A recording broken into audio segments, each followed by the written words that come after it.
nossa.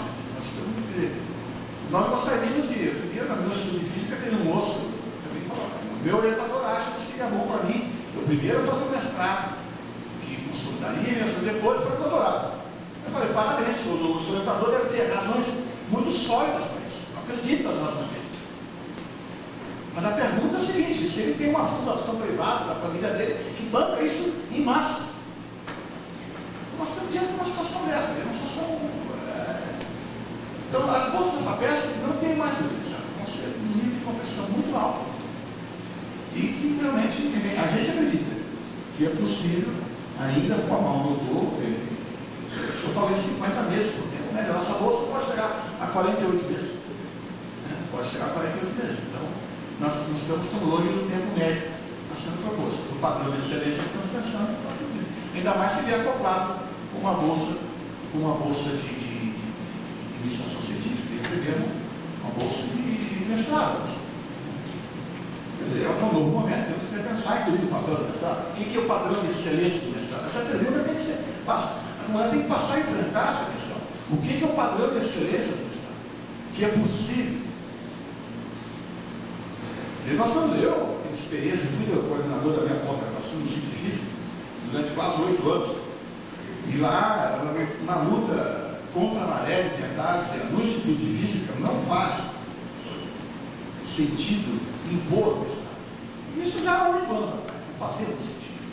Mas é uma acomodação natural, porque, afinal de contas, é uma coisa que foi bem sucedida. Mas o fato de ser bem sucedido não quer dizer que a gente tem que ficar agarrado no mesmo paradigma de sucesso. Eu acho que nós temos que repensar, sim, temos que repensar o papel do mestrado. Nós estamos cansados de ver aquelas teses de mestrado que terminem e a banca diz, com um pouco mais de investimento, isso aqui é um doutorado. Essa é a frase mais frequente. Ou, por que não foi um doutorado? Eu diria, quando vejo essa frase, eu acho que é um fracasso. Porque consumiu o tempo do orientador e o tempo do aluno para fazer algo que já podia ser feito algo um nível mais ambicioso. Então, eu acho que nós temos que, quer dizer, eu não estou dando resposta, eu estou fazendo uma reflexão que eu acho que é imperiosa para o momento. Nós temos que redefinir o mestrado mesmo, tem que redefinir, é urgente. Né? O que é um bom mestrado? Nós estamos fazendo a nossa política de maneira a estimular que o aluno possa passar do mestrado para o doutorado direto. E no fim do primeiro ano, se o aluno tem esse potencial, se o projeto tem essa envergadura, que se converta. Então pode converter no fim do primeiro ano, pode converter no fim do segundo ano.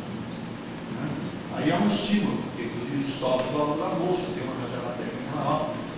Também a gente entende que vai ocorrer muito caso, porque uma aposta agora no doutorado direto, que é uma aposta de maior risco, o orientador também pode ter um certo medo. É uma peça que ele tem medo. Por isso que ela definiu o valor da bolsa como um valor da bolsa igual ao da bolsa de mestrado. Mas a aposta é maior, porque a gente consegue a reserva técnica de 30%. E é um certo ponto do bolo que ele está tentando também controlar. Então essa reflexão tem que ser feita pelas agências, sim, mas tem que ser feita pela universidade. A universidade não pode mais escapar a esse debate, que eu acho que se torna realmente perigoso. E é claro que na universidade nós sabemos que nós temos uma certa dificuldade de gerar novos pontos de equilíbrio. É natural isso. A universidade não briga por achar novos pontos de equilíbrio rapidamente. Correto? A universidade tem que ter evoluções. Mas veja bem, nós passamos 35 anos e é imperioso refletir sobre o novo momento da pós-graduação. Obrigado. Continua a palavra aberta. Professor Ayrton. Eu gostaria de perguntar ao professor Sônia, que representa aqui a corretora de pós-graduação. Eu acho que essa pergunta vale para ela, o corretor, o atual, e daqui a umas semanas teremos novos corretores. Esse é um problema geral da universidade que transcende a atual corretora. Primeiro, que a ação política, que a ação política que a Pró-Reitoria de Pós-Graduação fez, ou ela deverá fazer na próxima gestão, para atuar em 2 pontos no governo federal. Primeiro, fazer ouvir a voz da universidade Universidade Pública Paulista, né, a USP e a Unesp, então, que formam a maior parte dos doutores do país. E devemos, realmente, como mostrei aqui no caso do exemplo de Ribeirão Preto, ser um centro nacional de referência de qualidade, para ter uma política ativa, agora, não só da FAPESP, mas se aliar à FAPESP, para uma mudança dessa política de classe. Por exemplo, melhorar as bolsas, ou tornar mais econômico o Estado de São Paulo. Essa é a primeira pergunta. Uma outra faceta desse mesmo problema, o ano passado, os diretores da Faculdade de Medicina de Pinheiros, presente, da Unicamp, o Marcos Saad, e eu representando o meu diretor, então, o professor Shell, estivemos o diretor de Botucatu, está em Brasília, lutando perante a Comissão Nacional da Residência Médica para que mudasse o parâmetro de acesso à residência médica. A Universidade Pública Paulista, seus hospitais universitários, nós somos perdedores naquela batalha, não dessa ideia. Por quê? Por exemplo, um dos critérios da Comissão Nacional de Residência Médica afetam profundamente a montante de forma negativa os nossos alunos de graduação, ao não valorizarem a ciência básica e ao não valorizar a iniciação científica no acesso à residência médica. Então, no caso específico das faculdades de medicina, eu gostaria que nós continuássemos, agora com o apoio da Pró-Reitoria de pós-graduação, atuando em Brasília na Comissão Nacional de Residência Médica. É um assunto que a Bahia não tem nada a ver, mas tem muito a ver. Né? O acesso à residência médica, a forma que ele está sendo definido, balizado por Brasília, está afetando a nossa iniciação científica, a nossa ação na ciência básica, a nossa graduação. Qual a posição política da Pró-Reitoria?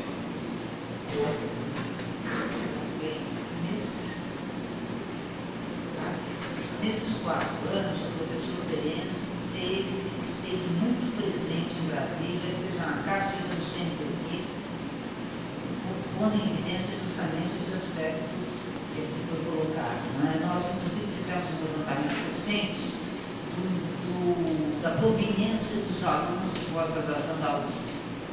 E tivemos um resultado muito interessante. 35% vem da própria USP. 25% vem do resto do Estado de São Paulo, 40% vem de fora do Estado de São Paulo. Quer dizer, a nossa pós-graduação serve para tudo. E, com base nesses argumentos, o professor Terence esteve sempre presente nos fóruns nacionais, né, na CAPES, no CNPq. Agora, eu acho que por mais intensa que seja a gestão política dos órgãos federais, eu acho que existe um limite aí que é complicado. A pós-graduação está crescendo mais fora de São Paulo do que em São Paulo. Isso é um dado positivo, não é um dado negativo. As verbas federais não têm crescido ao altura do que tem crescido a pós-graduação. Na CAPES, eles nos informaram que para 2002 havia, na previsão orçamentária, um aumento substancial para CAPES. O CNPq, como o Pérez disse, né, a nossa esperança são os fundos setoriais.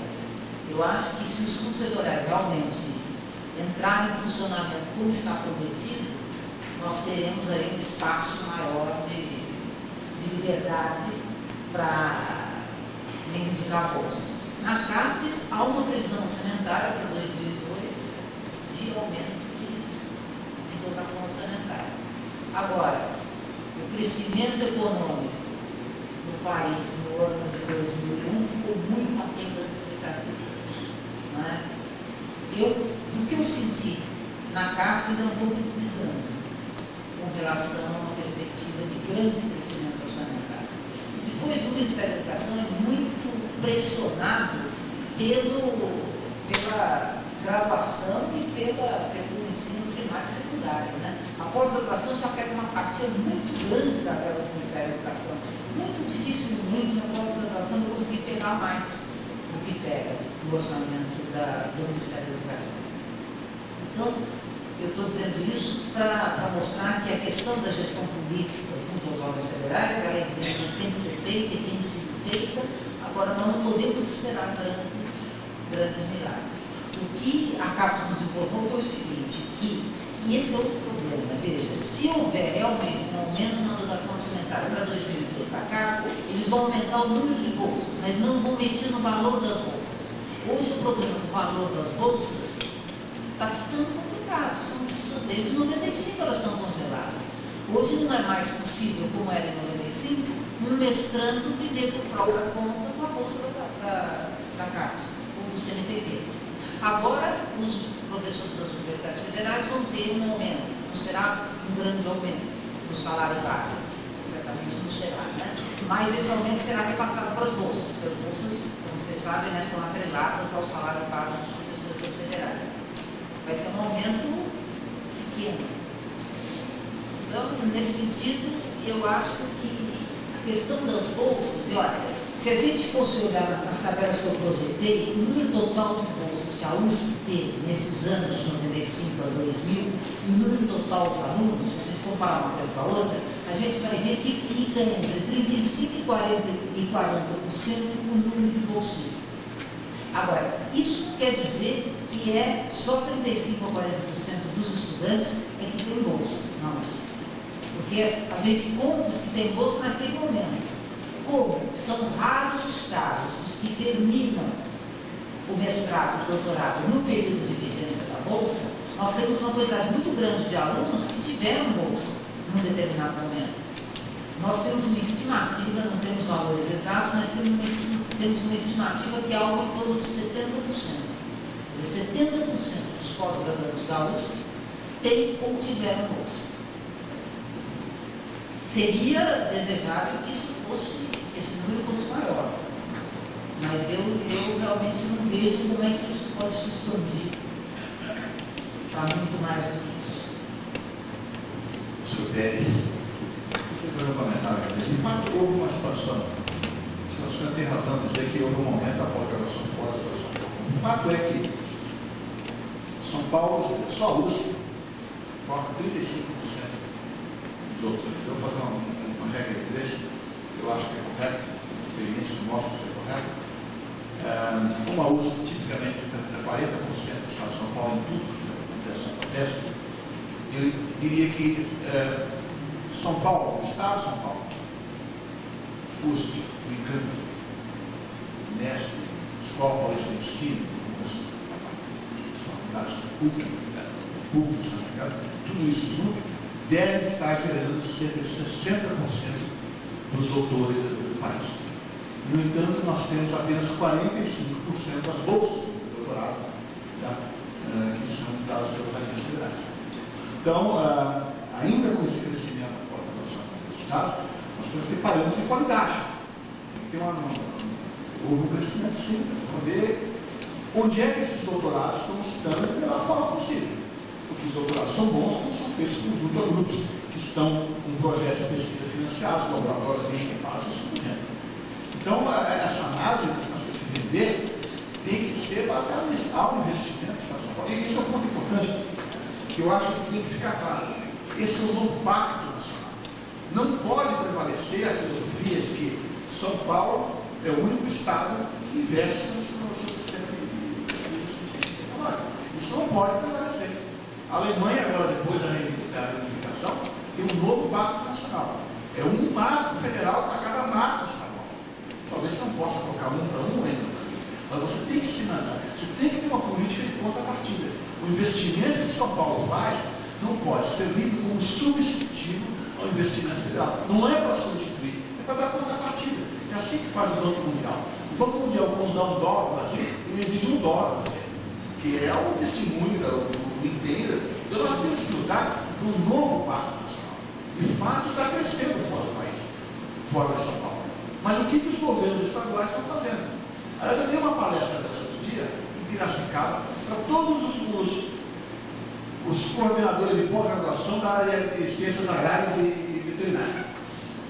E eu disse isso, levantou-se um rapaz, com música bonita, tal, dizendo, pô, em São Paulo era a galinha dos ovos de Deus. Agora estou vendo, o senhor quer que São Paulo vire o gatão. Eu achei divertido muito essa palavra, mas eu disse o seguinte, veja bem, o seu estado provavelmente está prevista uma fundação de amparo à pesquisa. Certamente está. Aliás, é Rio Grande do Sul, é Minas Gerais, Pernambuco. Em alguns estados são até governos que pretendem ser vanguarda política do país, não é verdade? Que se afirmam como vanguarda disso daqui. E eu não vejo a comunidade científica, que é vanguarda disso daqui também, tá, frequentando o Jornal da Ciência, que discute tudo, até a crise do Irã, Iraque, da guerra, não sei o quê, mas eu não vejo a comunidade científica de seu estado e de outros estados pedindo o impeachment do governador, falando diariamente, reclamando disso.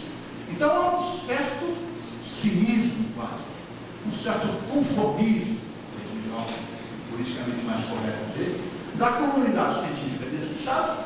Então eu acho que nós temos que ir no governo federal e dizer que está acontecendo isso mesmo.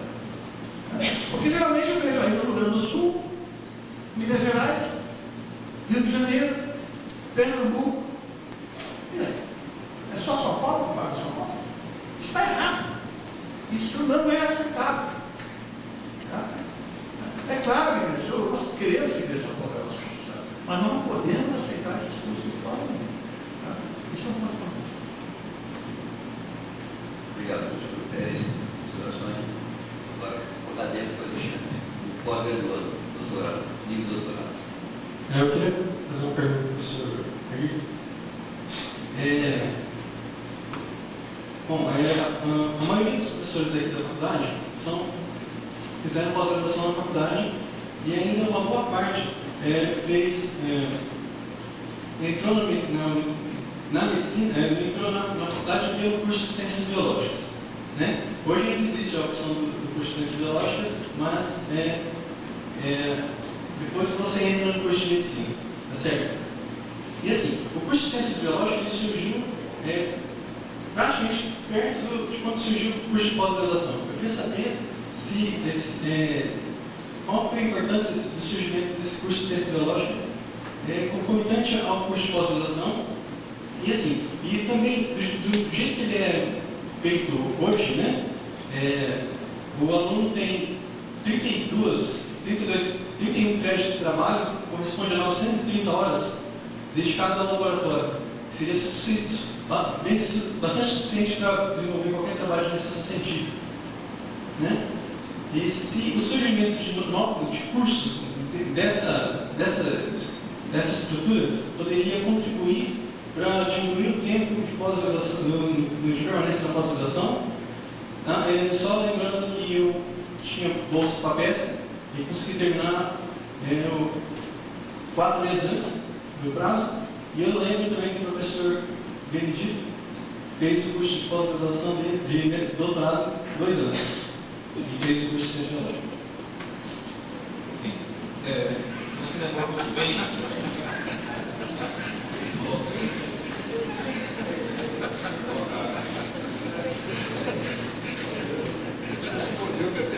Pedro, depois você responde. Muito bem. Você lembrou dentro da história da escola, você lembrou o curso de ciência biológica. E eu tive a satisfação de ter alguns colegas, né, na época eu fazia o curso de medicina, mas entramos de 80 na medicina e mais 20 colegas entraram na ciência biológica. Os 2 primeiros anos eram comuns, né? Vários deles passaram para a medicina, alguns ficaram na ciência biológica, mas muitos que passaram para a medicina voltaram para trabalhar nas ciências básicas e hoje são profissionais. Esse é um caminho. Né? Esse é um caminho. Um trabalho comercial. Muito obrigado. Eu agradeço ter me desculpado sair de forma dúvida, eu não teria uma Ok, muito obrigado.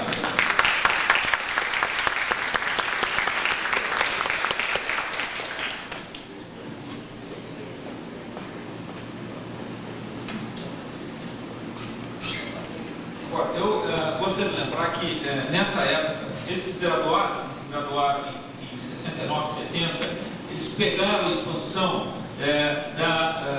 da universidade. Boa parte dessa minha geração, que entrou pela faculdade pelo curso de medicina ou pela ciência biológica, hoje são docentes dessa escola. E na minha turma da 14ª turma tem aproximadamente quase 15 ou 16. Então, isso porque coincidiu um momento de expansão das vagas, coincidiu um momento do início da pós-graduação, coincidiu um momento de crescimento econômico do país e um momento de crescimento de recursos para a universidade. Entretanto, posteriormente, esse modelo mostrou a sua exaustão. E tanto assim que em 1991, 92, a escola incorporou as 20 vagas das ciências biológicas ao curso médio. Né? E você teve transformou o curso em Ciências Médicas, com uma entrada e 2 potenciais saídas. Nós temos um estudo recente disso, mostrando que nesses 9 anos ou 8 anos do curso, somente 2 alunos concluíram esse esquema. Portanto, nós estamos revitalizando essa entrada. Eu nomeei uma comissão por propósito de vários docentes para se estudar um curso novo de graduação chamado Biotecnologia Médica, tá? Para correr paralelo a esse sistema, para gerar outros profissionais, um fim profissionalizante, mas também um fim de reforçar as disciplinas básicas da Faculdade de Medicina. Então, é complexo. Eu quero lembrar você que a opção do jovem aluno de fazer um ou outro, o mercado também influencia, certo? Onde ele vai trabalhar depois, tá? Eu tenho certeza, se nós tivéssemos uma grande expansão hoje das ciências básicas, certo? Tanto nessa escola quanto na USP, nós teríamos aluno ainda fazendo ciências biológicas. Foi um problema de mercado que também influenciou. Mas esse modelo, ele está aí, certo? Potencial no curso de ciências médicas, mas a ideia é criar um outro sistema que revitalize essa entrada. Não sei se eu respondi para você, estou à disposição para outras perguntas. Obrigado. Continua, agrega a palavra. Bom, não existindo nenhum outro interlocutor, vou agradecer a presença da professora Sônia, então uma especial palavra do meu professor Pereira, e ele que você representou muito bem, colocou aqui para nós a pujança da Universidade de São Paulo, a pujança do sistema de pós-graduação. É interessante que a gente tem presente isso, mas quando a gente visualiza os números, eles realmente mostram o quão a Universidade de São Paulo, como dizer, o Estado de São Paulo, participa na melhoria das condições de desenvolvimento científico e tecnológico das outras regiões do país. Acho que é importante. Nós estivemos na CAPES vários momentos, muita gente fala, São Paulo já não é mais aquele. Não é assim, continua sendo. Continua sendo tanto que a produção científica, a capacidade formadora de recursos humanos das outras unidades das coimas federais se dá graças ao poder que o federal do Rio de Janeiro, o São Paulo, o Belo Horizonte, fizeram e estão fazendo. Muito obrigado pela sua participação e esperamos ver mais vezes depois.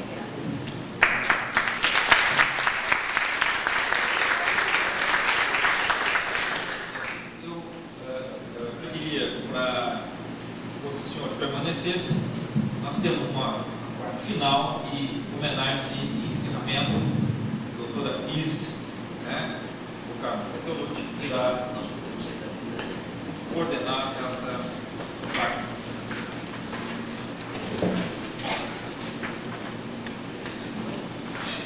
Bem, nessa etapa final desse dia de reflexão sobre a pós-graduação, em que nós vimos números tão impressionantes que tão bem nos mostraram como a nossa escola é importante dentro do panorama brasileiro, quantos nossos alunos estão aí distribuídos por todas as universidades do nosso Brasil. Então, diante de toda essa história que tanto foi emocionante, acho que para todos nós que assistimos desde manhã, desde a fala do professor Dalmo, do professor Meireles, que nos relembraram, nos fizeram mesmo emocionar, lembrando as primeiras discussões para a implantação da nossa pós-graduação. E com o desenrolar do dia, acho que todos escutaram esses números impressionantes, mostrando a importância mesmo da nossa escola. E para marcar a presença de todos, nós gostaríamos de homenagear a todos, mas não sendo possível, nós escolhemos e pensamos de homenagear algumas pessoas que realmente deixaram marcas importantes. Começando, obviamente, pelo aluno, o aluno de pós-graduação. Sem ele, o sistema não existiria. E quem homenagearíamos, então? Pensamos, sem dúvida, em escolher para homenagear a primeira aluna que foi do departamento de genética, da área de concentração de genética, a ter a sua defesa de dissertação de mestrado concluída e defendida. Foi uma aluna que se matriculou no início, em 71, em março de 71, assim que a nossa pós-graduação foi realmente oficializada, porque, como vocês viram hoje pela manhã, algumas defesas existiram antes de 71, mas ainda não faziam parte oficial de pós-graduação. Então, a primeira defesa, realmente, dentro do sistema oficializado de pós-graduação da nossa faculdade, ocorreu em outubro de 72, exatamente há 29 anos atrás, por uma aluna que nós temos o máximo prazer de receber aqui hoje, que é professora adjunta do Departamento de Morfofisiologia do Mato Grosso do Sul, da Universidade Federal do Mato Grosso do Sul, e também superintendente de Ciência e Tecnologia do Estado do Mato Grosso do Sul. E, para aqueles que não conhecem, a nossa primeira aluna a defender a sua dissertação de mestrado é a doutora Sônia Maria Gim, que nós gostaríamos de prestar a nossa homenagem.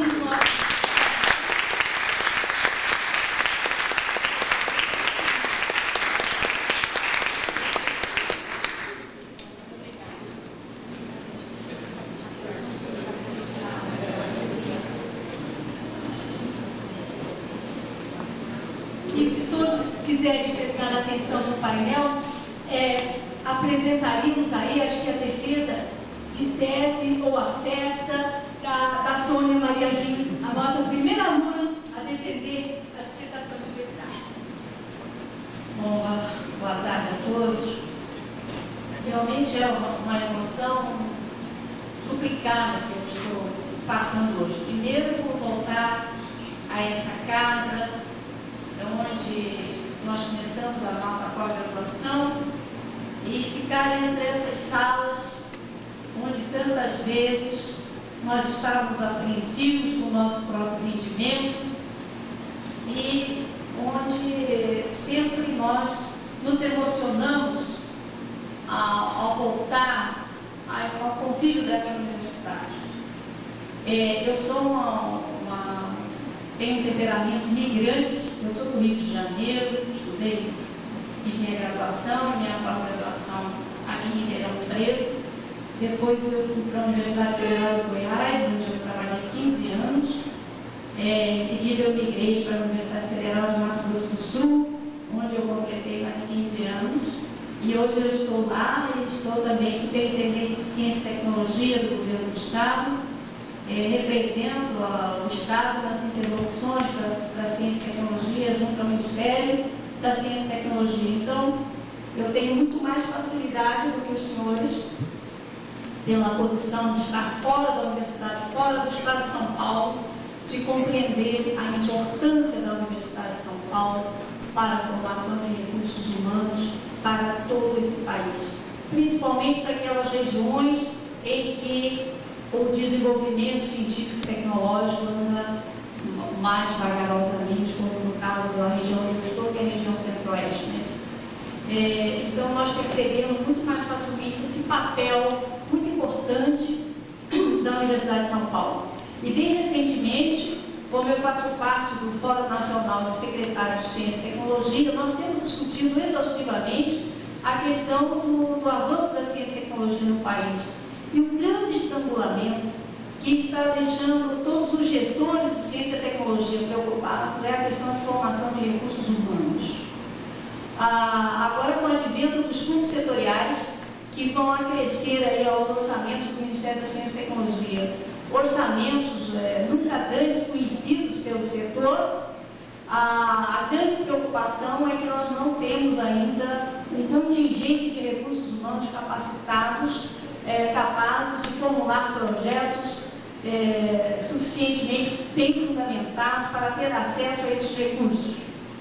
E nos debates que se estabelecem no país, o último foi na Conferência Nacional de Ciência e Tecnologia, nós sentimos que falta à Universidade de São Paulo, de uma certa maneira, uma posição mais enfática ao explicitar para o país, ao se apresentar para o país, nesses debates nacionais, como um grande centro formador de recursos humanos, porque esse é um grande estrangulamento que existe a nível do país.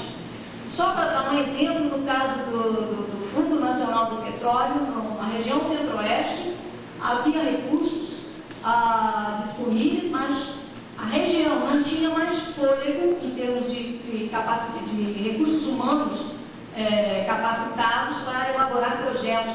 A comunidade científica local não tinha mais como executar outros projetos. Então, realmente, a questão de formação de recursos humanos é um grande estrangulamento que o setor enfrenta frente a esse novo otimismo que se instala com o advento dos fundos setoriais em todos os setores. De minha parte, eu gostaria de agradecer à Comissão de Pós-Graduação que conseguiu me localizar em Campo Grande e que fez um esforço e investiu na minha ajuda. Eu estou muito emocionada e eu tenho uma profunda gratidão por essa casa e por todos os professores que aqui hoje eu tive a oportunidade de rever, alguns com que eu convivi mais de perto e outros que eu apenas sinalizava, nós como alunos víamos nos corredores e não tivemos uma convivência mais próxima.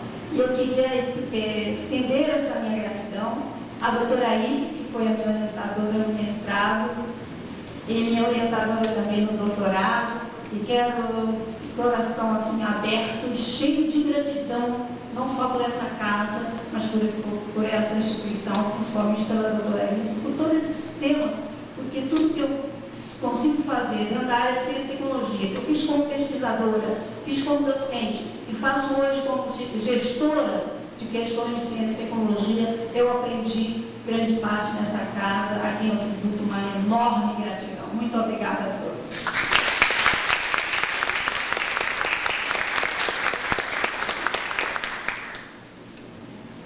E sem dúvida, nesse binômio aluno, obviamente que a homenagem agora é para a doutora Iris Ferrari, que foi a orientadora da doutora Sônia, que a quem nós também rendemos as nossas homenagens, os nossos parabéns pela ser a primeira orientadora.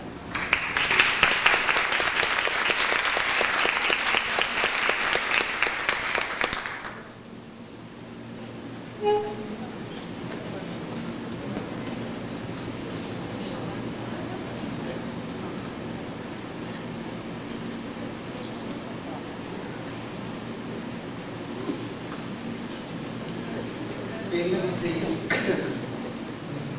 eu não sou tão jovem como a Sônia para ficar tão, não se emocionar tanto. Eu realmente estou muito emocionado. Eu não sabia que ela era a primeira orientadora desse curso. Mas ao longo do dia em que eu ouvi uma porção de pessoas falar sobre pós-graduação, o passado e o futuro, eu fico pensando, com toda essa experiência de pós-graduação que eu tenho desde o início, eu ponho em dúvida muita coisa que foi falada aqui. E uma das coisas que eu realmente ponho em dúvida é esse valor imenso que se está dando aos alunos de iniciação científica.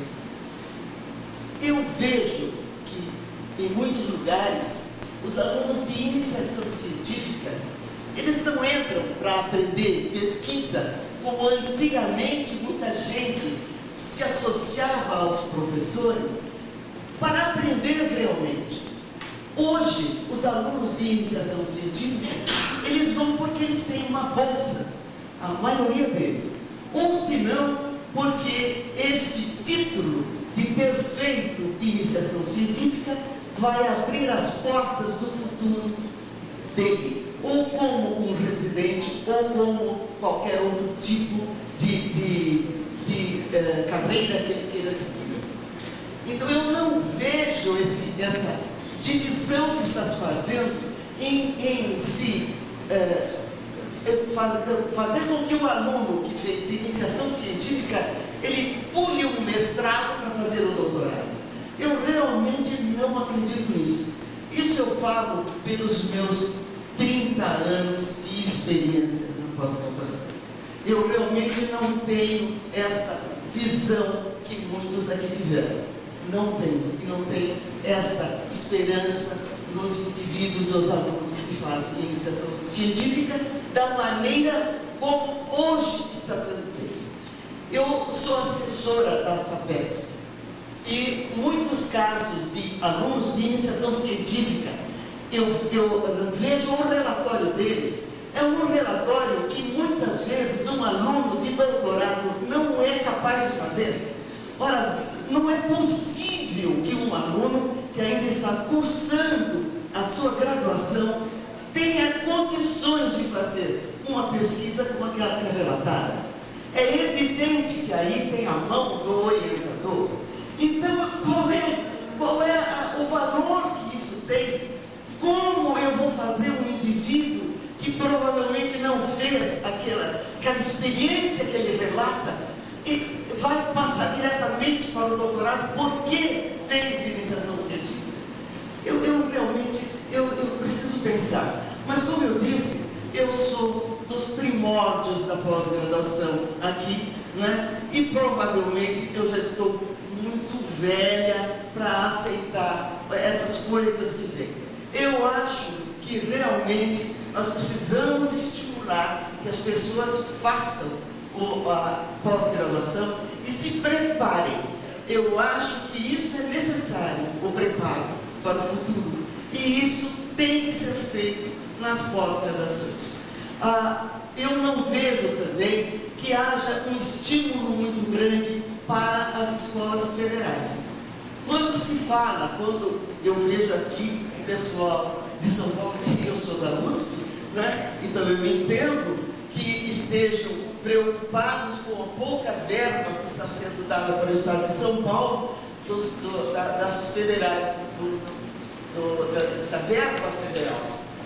Mas quando se vê o que é oferecido para as federais, das verbas federais, é um negócio lamentável. O pessoal que consegue fazer alguma pesquisa é realmente uma atitude heróica, porque senão não consegue fazer nada. É com egoísmo, com um sacrifício imenso que eu vejo esse pessoal realmente fazendo alguma coisa. A contribuição das escolas federais também para a formação do pessoal é grande. Ela não é maior pela falta de investimento. As universidades federais estão sucateadas. Possibilidade de conseguir alguma coisa não tem. Então, isto é um negócio que precisa ser lembrado. Quando o Estado de São Paulo não recebe as verbas federais, é porque aquilo é muito pouco. E, de qualquer forma, o Estado de São Paulo tem uma FAPESP, que talvez tenha que dividir mais o que eles têm para dar para o pessoal do Estado de São Paulo. Mas realmente não é fácil. Isso daí foi uma experiência que eu tive, são 15 anos de experiência numa escola federal, na Universidade de Brasília, que me dá essa impressão e uma vivência, um período no Estado de São Paulo e um período numa Universidade de Brasília, que é se vocês viram ali quando eles mostraram o índice, é uma das melhores das federais, que ainda recebe alguma coisa. Eu quero agradecer muito esta homenagem que foi feita. Né? Desculpe a emoção, né? E eu obrigada, Sônia, por suas palavras. A Sônia sempre foi brilhante na maneira de falar, e eu queria dizer para vocês também que o número de alunos de pós-graduação, quem é o aluno de pós-graduação que vai para um determinado orientador, que saiba, que se escolha muito bem. Eu tive muitos alunos de pós-graduação aqui em Ribeirão Preto, e todos se formaram. Eu tenho uma sorte imensa, né? Porque eu atuo numa área que é, na minha maneira de pensar, a mais importante das ciências médicas e biológicas, que é a genética. Eu acho que é a mais importante. Por isso que eu acho que eu tive muita sorte, né? Todos os meus alunos de pós-graduação estão bem, como a Sônia e como todos os outros que estão espalhados por aí. Quer dizer, eu não escolhi ninguém. Os alunos vieram para mim e nós trabalhamos juntos e eles se formaram. Então, essa maneira que eu vi aqui, nós temos que selecionar muito orientador. Não, você não fez selecionar muito bem o aluno. Eu não sei, eu realmente não sei, eu acho que eu já estou ultrapassado. De qualquer forma, gente, muito obrigado.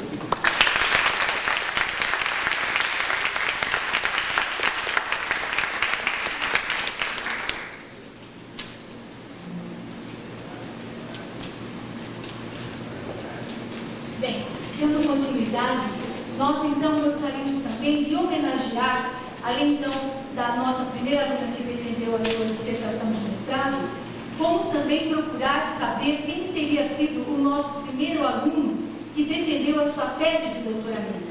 E nas nossas buscas, nas nossas análises, não sei se aqui todos se lembram, mas foi o aluno José Rafael Brenes, foi orientado do professor Eduardo Moacir Krieger. Na época, então, também, na mesma época que a Sônia, ele se matriculou em 71 e defendeu a sua tese de doutoramento em 73.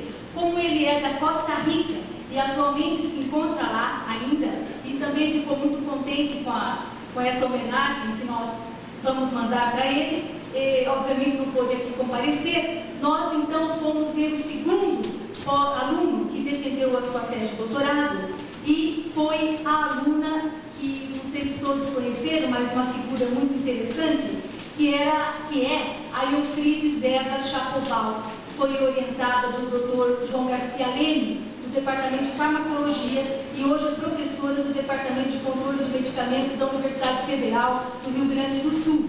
Também emocionada, pediu que nós aqui externássemos as suas desculpas por não estar presente. E o terceiro aluno que defendeu o seu doutorado aqui na nossa Faculdade de Medicina de Ribeirão foi um professor que é nosso colega atual do Departamento de Medicina Social, que é o professor Willy Antônio Gomes, que nós gostaríamos de também prestar a nossa homenagem.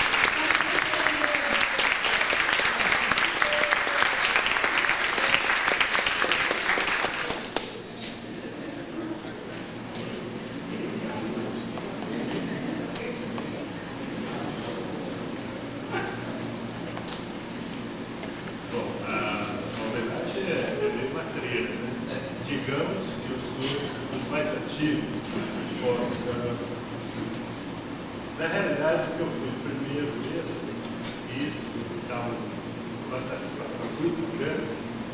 Eu fui o primeiro representante dos alunos da pós-graduação na comissão de pós-graduação.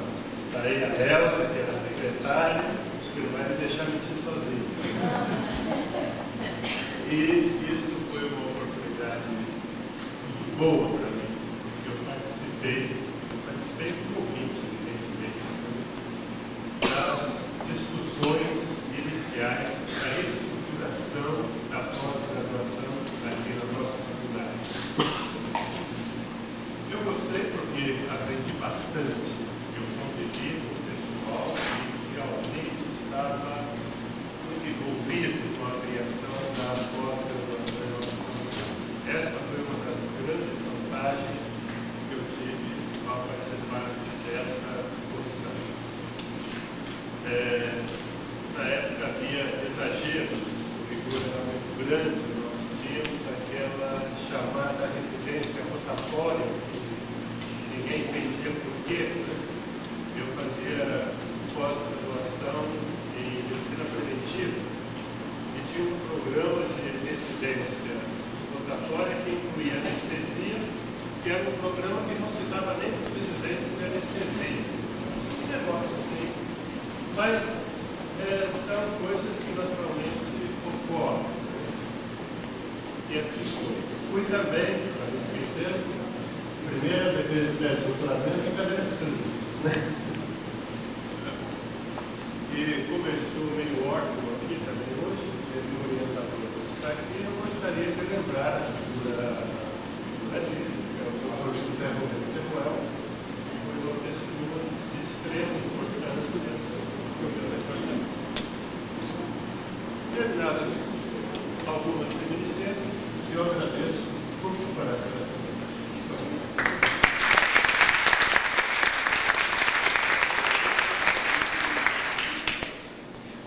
Bem, em seguida, então, nós pensamos agora de homenagear homenagear as pessoas que conduziram a pós-graduação desde a sua criação até o dia de hoje.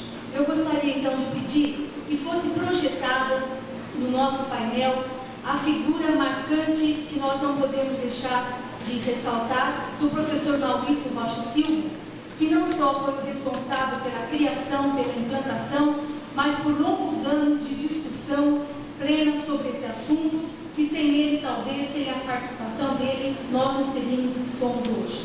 Então, a figura do Dr. Maurício Rocha Silva, que presidiu a pós-graduação de 1970, e ela foi oficializada em 71, até 1978. O professor Rocha Silva, ele teve, então, a colaboração daquela comissão que hoje foi representada pela manhã do Dr. Dalmo, do Dr. Meireles, e teve como vice-presidente também a figura marcante, importante para a nossa universidade, do Dr. André Criciardi Cruz, a quem, então, nós gostaríamos de prestar a nossa homenagem, as nossas lembranças, os nossos agradecimentos por esses líderes, por essas figuras tão marcantes que conseguiram implantar pilares sólidos sobre os quais a nossa pós-graduação cresceu, se edificou e chegou aonde chegou. Os nossos agradecimentos, então, ao saudoso doutor Maurício Rocha Silva, nosso primeiro.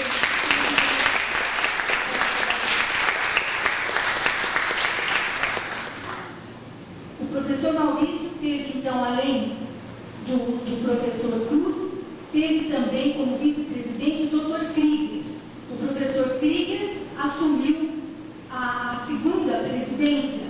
O professor Krieger, ele foi presidente da pós-graduação de 78 até 1980, tendo como vice-presidente o professor Meireles, que infelizmente não pôde comparecer aqui agora à tarde, ele esteve de manhã, então a quem também rendemos as nossas homenagens ao então professor Krieger e professor Meireles como vice-presidente do ano de 78 a 1980. Nosso segundo binômio, Dr. Krieger e Dr. Meireles.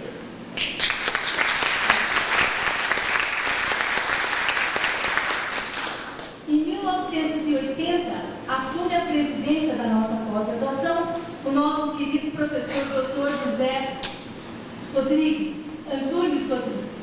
O professor Antunes assumiu a presidência em 1980 e conduziu a pós-graduação até 1986, tendo como vice-presidente o professor Sérgio Ferreira e também a doutora Iris Ferrari.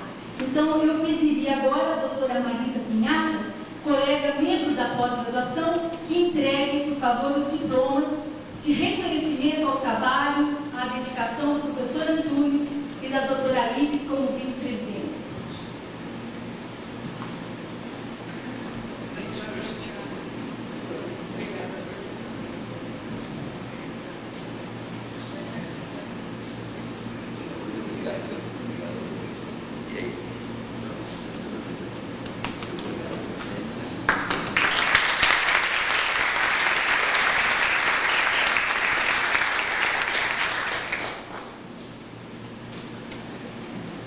Estamos no ano de 1986, quando o Dr. Antunes deixa a presidência para assumir o professor Ulisses Meneghelli, que infelizmente também não pôde comparecer, e teve como vice-presidente a doutora Clarice Dulce Carvalheiro, que também infelizmente não pôde comparecer.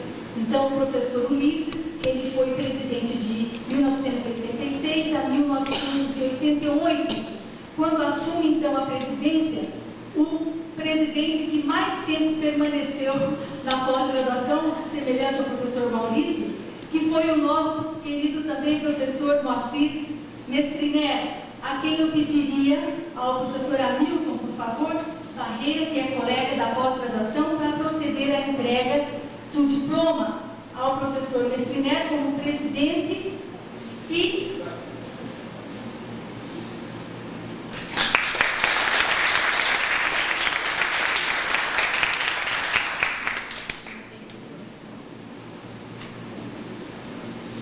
professor Mestre Neto, ele teve como vice-presidente ainda um pedacinho da sua gestão, a doutora Iris, mas com mais tempo o professor Benedito Maciel, que eu pediria também que aqui viesse para receber o diploma de reconhecimento ao trabalho. Eu pediria ao professor João Leite que entregasse a ele.